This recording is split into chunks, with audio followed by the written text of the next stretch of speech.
Hello everyone, நான் உங்கள் பாலா பேசுகிறேன். இந்த வீடியோ நம்ம என்ன தெரிஞ்சுக்க போகிறோன்னா, அன்வான்ட் கிட் மெபிப்ரஸ்டோல் அண்ட் மிசோப்ரஸ்டோல் இந்த டேப்லெட்டுடைய பயன்கள், பெனிஃபிட்ஸ் என்னென்ன, இந்த டேப்லெட் எடுத்ததுக்கப்புறம் இது நம்ம உடம்புக்குள்ளே போய் எப்படி வேலை செய்யும், இந்த டேப்லெட் எடுக்கிறதுனால என்ன மாதிரியான பக்க விளைவுகள், சைடு எஃபெக்ட் எல்லாம் ஏற்படக்கூடும், இந்த டேப்லெட்டை யார் யாரெல்லாம் எடுத்துக்கலாம், யார் யாரெல்லாம் எடுத்துக்கக்கூடாது, இந்த டேப்லெட்டை எப்போ எடுத்துக்கணும், எந்த அளவுக்கு எடுத்துக்கணும் என்பதை பற்றி தான் இந்த வீடியோவில் நம்ம முழுமையாக தெரிஞ்சுக்க போகிறோம்.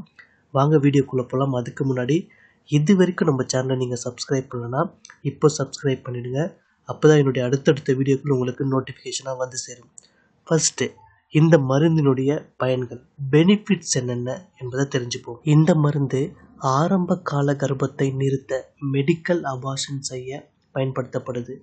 பொதுவாக 9 வாரங்கள் வரை உள்ள பிரெக்னன்சி எல்லாமே மெடிக்கல் அபார்ஷன் செய்ய இந்த மருந்து பயன்படுத்தப்படுகிறது. சில நேரங்களில் இன்கம்ப்ளீட் அபார்ஷன் மேனேஜ்மெண்ட், அதாவது முழுமையாக கருச்சிதைவு அபார்ஷன் ஏற்படலை அப்படின்னா இந்த மருந்தை முழுமையாக அபார்ஷன் செய்ய பயன்படுத்துகிறாங்க. அடுத்து, இந்த மருந்து நம்ம உடம்புக்குள்ளே போய் எப்படி வேலை செய்யுதுன்னா, இதில் இருக்கக்கூடிய மெபிப்ரஸ்டோல் இந்த மருந்து பிரெக்னன்சி தொடர தேவையான ப்ரொஜெஸ்டரோன் ஹார்மோன் நம்ம உடம்புல சுரக்கிறத தடுக்குது. இதனால் வயிற்றில் இருக்கக்கூடிய குழந்தை அந்த கரு வளர்வதை தடுக்குது. அடுத்து, மிசோப்ரஸ்டோல் இது கர்ப்பப்பையினுடைய வாயை விரிவடை செய்யுது. இது மட்டும் இல்லாமல் கர்ப்பப்பையை சுருக்க செய்கிறது. இதனால் கர்ப்பப்பைக்குள்ளே இருக்கக்கூடிய அந்த தசைகள் எல்லாமே வெளியே வர உதவுகிறது. கர்ப்பப்பையை சுருக்கி அது உள்ள இருக்கிற அந்த கழிவுகளை எல்லாத்தையும் வெளியே தள்ளுது. இந்த மருந்தை எடுத்ததுக்கு அப்புறம் என்ன நடக்கும் அப்படின்னா, வயிற்று வலி ஏற்படும், ரத்தப்போக்கு ப்ளீடிங் ஏற்படும், கிளாட் சின்ன சின்ன ரத்த கட்டிகள் இல்லை கொஞ்சம் பெரிய ரத்த கட்டிகள் வெளியே வர ஆரம்பிக்கும். இந்த மருந்தினுடைய பொதுவான பக்க விளைவுகள், சைடு எஃபெக்ட்ஸ் என்னன்னா, வயிற்று பிடிப்பு, அதிகப்படியான ப்ளீடிங், ரத்தப்போக்கு, வாந்தி, குமட்டல், வயிற்றுப்போக்கு, லூஸ் மோஷன், காய்ச்சல், தலைச்சுற்றல், உடல் சோர்வு, இவைதான் இந்த மருந்தினுடைய பொதுவான பக்க விளைவுகளாக சொல்லப்படுது. இதை தவிர்த்து சில அதிதீவிர பக்க விளைவுகளும் இருக்குது.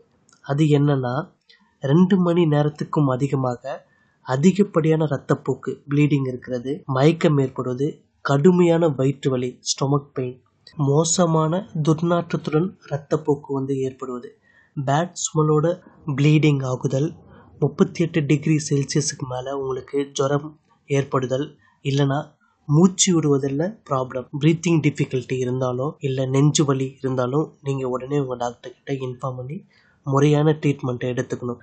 அடுத்து, யார் யார் எல்லாம் இந்த மருந்தை எடுத்துக்க கூடாதுன்னா, எட்டோபிக் ப்ரெக்னன்சி சந்தேகப்படுறவங்க, சிவியர் அனிமியா நோயால் பாதிக்கப்பட்டிருக்கவங்க, அதாவது இரத்த சோகை, உடம்புல ரத்தமே இல்லாமல் அதால் பாதிக்கப்பட்டிருக்கவங்க, ப்ளீடிங் டிஸார்டர், அதிகப்படியான இரத்தப்போக்கால் பாதிப்பு ஏற்படுறவங்க, சிலருக்கு பீரியட் ஆச்சுன்னா அவங்களுக்கு தொடர்ந்து 5 நாள் 10 நாள் ஆகும், இல்லை கையில் காலில் ஏதாவது வெட்டிக்கிச்சுன்னா அவங்களுக்கு ப்ளீடிங் ஸ்டாப்பே ஆகாது, அந்த மாதிரி ப்ராப்ளத்தில் பாதிக்கப்பட்டிருக்கவங்க, லாங் டர்ம் ஸ்டெராய்டு யூஸ் பண்ணுறவங்க, ஸ்டெராய்டு இன்ஜெக்ஷன்ஸ் இல்லை ஸ்டெராய்டு மெடிசின்ஸ் ஏதாவது ரொம்ப வருஷமாக எடுத்துக்கிறவங்க, அடுத்து அலர்ஜிக் ரியாக்ஷனில் ஏதாவது பாதிக்கப்பட்டிருக்கவங்க இந்த மருந்தை எடுத்துக்கக்கூடாது. அடுத்து, இந்த மருந்தை எடுத்துக்கும் போது நீங்கள் முக்கியமாக கவனிக்க வேண்டிய விஷயங்கள் என்ன அப்படின்னா, அல்ட்ராசவுண்ட் மூலம் பிரெக்னன்சி லொக்கேஷன், கரு எங்கே இருக்குது என்பதை கண்டறியணும், எத்தனை வாரம் என்பதை